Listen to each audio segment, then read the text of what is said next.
Hi friends, ಎಲ್ರಿಗೂ ಮಲ್ಲಿಗೆ ಮಾಡ್ ಚಾನಲ್ಗೆ ಸ್ವಾಗತ. ಇವತ್ತು ನಾನು ದಹಿ ಪೂರಿ ಹೇಗೆ ಮಾಡೋದು ಅಂತ ತೋರಿಸ್ಕೊಡ್ತಾ ಇದ್ದೇನೆ. ಹೊರಗಡೆ ಮಳೆ ಬರ್ತಾ ಇರುವಾಗ ಇದನ್ನೊಮ್ಮೆ ಮಾಡಿ ನೋಡಿ, ತುಂಬಾ ಚೆನ್ನಾಗಿ ಆಗ್ತದೆ. ಹಾಗಾದ್ರೆ ಹೇಗೆ ಮಾಡೋದು ಅಂತ ನೋಡ್ಕೊಂಬರೋಣ ಬನ್ನಿ. ಅದಕ್ಕಿಂತ ಮೊದಲು ನನ್ನ ಚಾನಲನ್ನು ಹೊಸದಾಗಿ ನೋಡ್ತಿರೋರು ಪ್ಲೀಸ್ ಸಬ್ಸ್ಕ್ರೈಬ್ ಮಾಡಿ, ಹತ್ತಿರದಲ್ಲಿ ಬರುವಂತಹ ಬೆಲ್ ಬಟನ್ ಒತ್ತಿ. ಆಗ ನಾನು ಮಾಡಿರುವಂಥ ವಿಡಿಯೋದ ನೋಟಿಫಿಕೇಶನ್ ನಿಮಗೆ ತಕ್ಷಣಕ್ಕೆ ಸಿಗ್ತದೆ.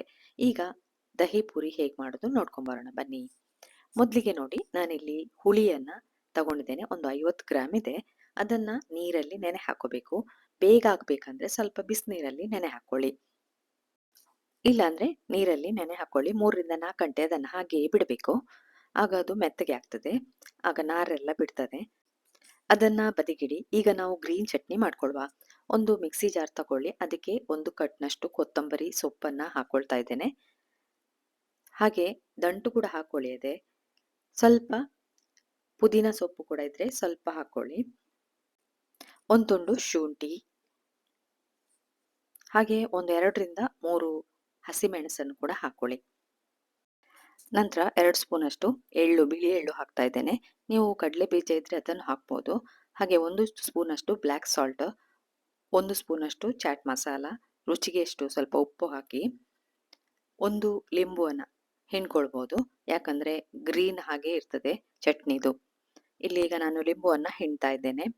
ಇದನ್ನ ನುಣ್ಣಗೆ ರುಬ್ಕೊಳ್ಬೇಕು. ಗ್ರೀನ್ ಚಟ್ನಿ ಮಾಡ್ಲಿಕ್ಕೆ ತುಂಬಾ ಸುಲಭ. ಇದನ್ನ ನೀವು 1 ವಾರದವರೆಗೆಲ್ಲ ಸ್ಟೋರ್ ಮಾಡಿ ಇಡ್ಬೋದು. ಸ್ವಲ್ಪ ನೀರನ್ನ ಸೇರಿಸಿ ರುಬ್ಕೊಳ್ಳಿ. ಇದು ಮೊದಲೇ ರೆಡಿ ಇದ್ರೆ ಬೇಗ ನಮಗೆ ಚಾಟ್ ರೆಡಿ ಆಗ್ತದೆ. ನೋಡಿ, ಇಲ್ಲಿ ನಾನೀಗ ಪಾತ್ರೆಗೆ ಹಾಕಿಡ್ತಾ ಇದ್ದೇನೆ. ಇದನ್ನ ನೀವು ಸ್ಟೋರ್ ಮಾಡಿ ಇಡ್ಬೋದು. ಫ್ರಿಜ್ ಅಲ್ಲಿ ಇಟ್ರೆ 1 ವಾರದವರೆಗೆ ಏನೂ ಆಗುದಿಲ್ಲ. ಹಾಗೆ ನೋಡಿ, ಹುಳಿ ಕೂಡ ನೆಂದಿದೆ ಒಳ್ಳೆ. ಈಗ ಅದರ ನಾರನ್ನೆಲ್ಲ ತೆಗೆದುಕೊಳ್ಳಿ. ಒಂದು ಗಾಳಿಸುವ ಪಾತ್ರೆಯಲ್ಲಿ ಹುಳಿಯನ್ನ ಗಾಳಿಸ್ಕೊಳ್ಬೇಕು. ಸ್ಟ್ರೈನ್ ಮಾಡ್ಕೊಳ್ಳಿ. ನೋಡಿ, ನಾರೆಲ್ಲ ಮೇಲೆ ಬರ್ತದೆ. ಹುಳಿಯ ರಸ ಎಲ್ಲ ಕೆಳಗಡೆ ಇಳಿತದೆ. ಎಲ್ಲವನ್ನ ಚೆನ್ನಾಗಿ ಕ್ಲೀನ್ ಮಾಡ್ಕೊಳ್ಳಿ. ರಸ ಮಾತ್ರ ತಗೊಳ್ಳಿ. ಪಿಂಡಿಯನ್ನ ಬಿಸಾಡ್ಬೇಕು. ನಾನೀಗ ಎಲ್ಲ ಮಾಡಿಟ್ಕೊಂಡಿದ್ದೇನೆ. ನೋಡಿ, ಹುಳಿ ರಸ ಎಲ್ಲ ರೆಡಿ ಆಗಿದೆ. ಈಗ ಒಂದು ಬಾಣಲೆಯನ್ನ ಇಟ್ಕೊಳ್ಳಿ ಗ್ಯಾಸ್ ಮೇಲೆ. ಅದಕ್ಕೆ ಸ್ವಲ್ಪ ಎಣ್ಣೆ ಹಾಕೊಳ್ಳಿ. 1-2 ಸ್ಪೂನ್ ಅಷ್ಟು ಜೀರಿಗೆ ಸೇರಿಸಿಕೊಳ್ಳಿ. ನಂತರ ಇಲ್ಲಿ ನಾನು 1 ಕಪ್ನಷ್ಟು ಬೆಲ್ಲ ತಗೊಂಡಿದ್ದೇನೆ. ಬೆಲ್ಲ ಕೂಡ ಹಾಕೊಳ್ಬೇಕು. ಸ್ವಲ್ಪ ಅಂಟು ಬೆಲ್ಲ ಇದು. ನಾರ್ಮಲ್ ಬೆಲ್ಲ ಇದ್ರೆ ಹಾಕೊಳ್ಳಿ. ಹಾಗೆ ಸ್ವಲ್ಪ ನೀರನ್ನು ಕೂಡ ಸೇರಿಸ್ಕೊಳ್ಳಿ ಇದಕ್ಕೆ. ಹಾಗೆ 1-2 ಸ್ಪೂನ್ ಅಷ್ಟು ಸಕ್ಕರೆ ಕೂಡ ಹಾಕ್ತಾ ಇದ್ದೇನೆ ಇಲ್ಲಿ, ಟೇಸ್ಟ್ ಚೆನ್ನಾಗಿರ್ತದೆ ಅಂತ. ಹಾಗೆ 1 ಸ್ಪೂನ್ ಅಷ್ಟು ಇದಕ್ಕೀಗ ಜೀರಾ ಪುಡಿಯನ್ನ ಸೇರಿಸ್ಕೊಳ್ತಾ ಇದ್ದೇನೆ. ನೋಡಿ, ಫ್ರೈ ಮಾಡಿ ಹುಡಿ ಮಾಡಿಟ್ಟ ಜೀರಿಗೆ ಹುಡಿ. ಹಾಗೆ 1 ಸ್ಪೂನ್ ಅಷ್ಟು ಕಾಶ್ಮೀರಿ ಚಿಲ್ಲಿ ಪೌಡರ್, ಕೆಂಪು ಮೆಣಸಿನ ಪುಡಿಯನ್ನು ಕೂಡ ಹಾಕ್ತಾ ಇದ್ದೇನೆ. ಒಳ್ಳೆ ಕಲರ್ ಬರ್ತದೆ. ಹಾಗೆ ಅರ್ಧ ಸ್ಪೂನ್ ಅಷ್ಟು ಕೊತ್ತಂಬರಿ ಬೀಜದ ಹುಡಿ ಹಾಕ್ತಾ ಇದ್ದೇನೆ. 1 ಸ್ಪೂನ್ ಅಷ್ಟು ಬ್ಲ್ಯಾಕ್ ಸಾಲ್ಟ್, ಹಾಗೆ 1 ಸ್ಪೂನ್ ಅಷ್ಟು ಚಾಟ್ ಮಸಾಲ ಹಾಕಿ ಎಲ್ಲವನ್ನ ಮಿಕ್ಸ್ ಮಾಡ್ಕೊಳ್ಬೇಕು. ಬೆಲ್ಲ ಕರಗಬೇಕು, ಅಲ್ಲಿಯವರೆಗೆ ಕೈ ಆಡಿಸ್ತಾ ಇರಿ. ಲೋ ಫ್ಲೇಮಲ್ಲಿ ಇಟ್ಕೊಂಡು ಮಾಡಿ. ದೊಡ್ಡ ಫ್ಲೇಮಲ್ಲಿ ಇಟ್ಟರೆ ಸ್ಮೆಲ್ ಕೂಡ ಬರ್ತದೆ, ಮತ್ತೆ ಕತ್ ಹೋದಾಗೆ ಆಗ್ತದೆ. ಆದ್ರಿಂದ ಬೆಲ್ಲವನ್ನ ಮೆಲ್ಲಗೆ ತಿರುಗಿಸ್ಕೊಳ್ಳಿ.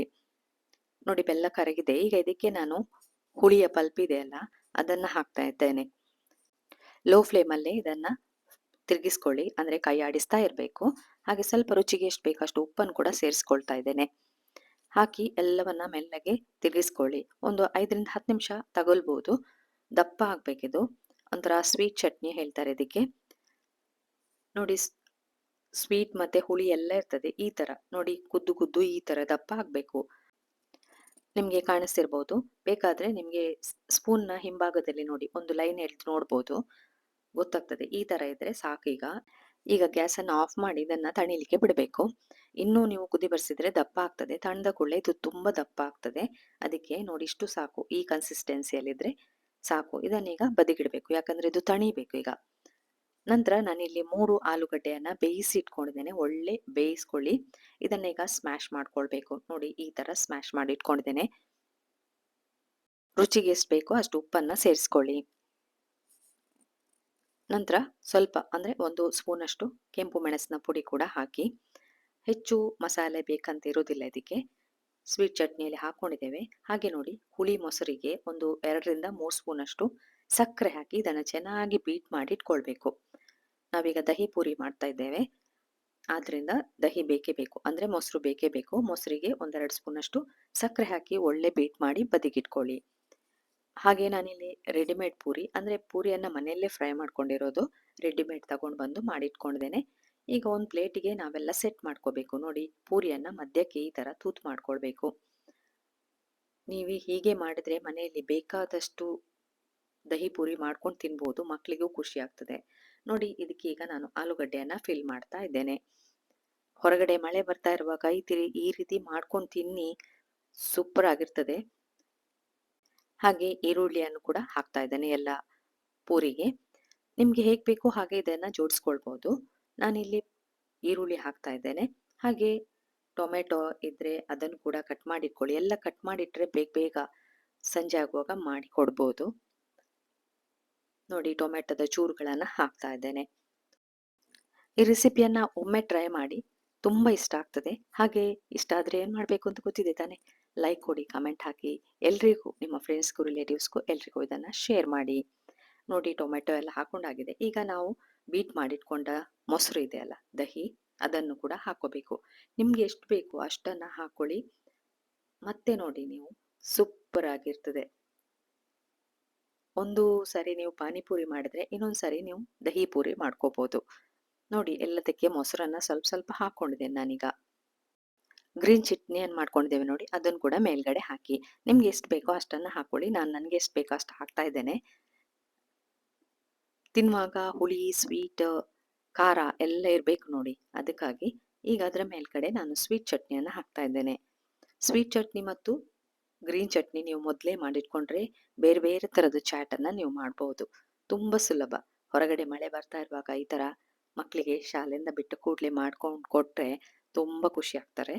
ನೋಡಿ ಮೇಲ್ಗಡೆ ಪುನಃ ಒಂಚೂರು ಮೊಸರನ್ನ ಹಾಕ್ತಾ ಇದ್ದೇನೆ. ಹಾಗೆ ಮೇಲ್ಗಡೆ ಸ್ವಲ್ಪ ಕೆಂಪು ಮೆಣಸಿನ ಪುಡಿ, ಚಾಟ್ ಮಸಾಲ, ಬ್ಲ್ಯಾಕ್ ಸಾಲ್ಟ್ ಎಲ್ಲವನ್ನ ಉದುರಿಸ್ಕೊಳ್ಳಿ. ನೋಡಿ ನಾನೆಲ್ಲವನ್ನ ಮೇಲ್ಗಡೆ ಹಾಕ್ತಾ ಇದ್ದೇನೆ. ನೋಡ್ಲಿಕ್ಕೂ ಚೆನ್ನಾಗಿ ಕಾಣ್ತದೆ ಮತ್ತು ತಿನ್ಲಿಕ್ಕೂ ಕೂಡ ಸೂಪರ್ ಆಗಿರ್ತದೆ. ಇಷ್ಟ ಆದರೆ ಕಮೆಂಟ್ ಹಾಕ್ಲಿಕ್ಕಂತ ಮರಿಲೇಬೇಡಿ, ನನಗೂ ಖುಷಿ ಆಗ್ತದೆ ಆಗ. ಮೇಲ್ಗಡೆ ನೋಡಿ ಕೊತ್ತಂಬರಿ ಸೊಪ್ಪಿದ್ರೆ ಅದನ್ನು ಕೂಡ ಉದುರಿಸ್ಕೊಳ್ಳಿ. ನಂತರ ಸೇವು ಇದ್ರೆ ಹಾಕೊಳ್ಳಿ. ಸೇವು ಹಾಕೊಳ್ಳೇಬೇಕು ಮಾತ್ರ.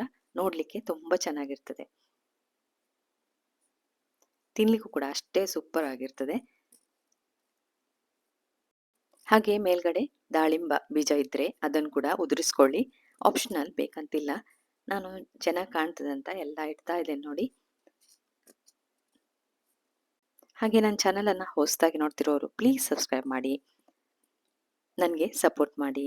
ನೋಡಿ ಎಲ್ಲವನ್ನ ಇಟ್ಟು ಈಗಂತೂ ನಾನಂತೂ ಸರ್ವ್ ಮಾಡಲಿಕ್ಕೆ ರೆಡಿಯಾಗಿದ್ದೇನೆ. ಎಷ್ಟು ಚೆನ್ನಾಗಿ ಕಾಣ್ತಿದೆ ಅಲ್ಲ? ನೀವು ಒಮ್ಮೆ ಟ್ರೈ ಮಾಡಿ, ನಿಮಗೂ ಇಷ್ಟ ಆಗ್ತದೆ. ನೋಡಿ ದಹಿ ಪೂರಿ ರೆಡಿ ಆಗಿದೆ. ನಾನಂತೂ ಈಗ ತಿನ್ಲಿಕ್ಕೆ ರೆಡಿ ಆಗ್ತಾ ಇದ್ದೇನೆ. ನಿಮ್ಮ ಬಾಯಲ್ಲೂ ನೀರು ಬರ್ತಾ ಇರ್ಬೋದು. ಒಮ್ಮೆ ಟ್ರೈ ಮಾಡಿ ಮತ್ತೆ ನನಗೆ ಕಮೆಂಟ್ ಹಾಕಿ. ಈ ರೆಸಿಪಿಯನ್ನು ನೋಡಿದ್ರಲ್ಲ, ಹೇಗೆ ಅನಿಸಿತು ಅಂತ ಕಮೆಂಟ್ ಬಾಕ್ಸಲ್ಲಿ ಹಾಕಿ. ಇನ್ನು ನಿಮಗೆ ಹೊಸ ರೆಸಿಪಿಯೊಂದಿಗೆ ಸಿಗ್ತೇನೆ. ಪುರ್ಸೊತ್ತು ಮಾಡಿ ನೋಡಿದ್ದಕ್ಕೆ ಥ್ಯಾಂಕ್ ಯು.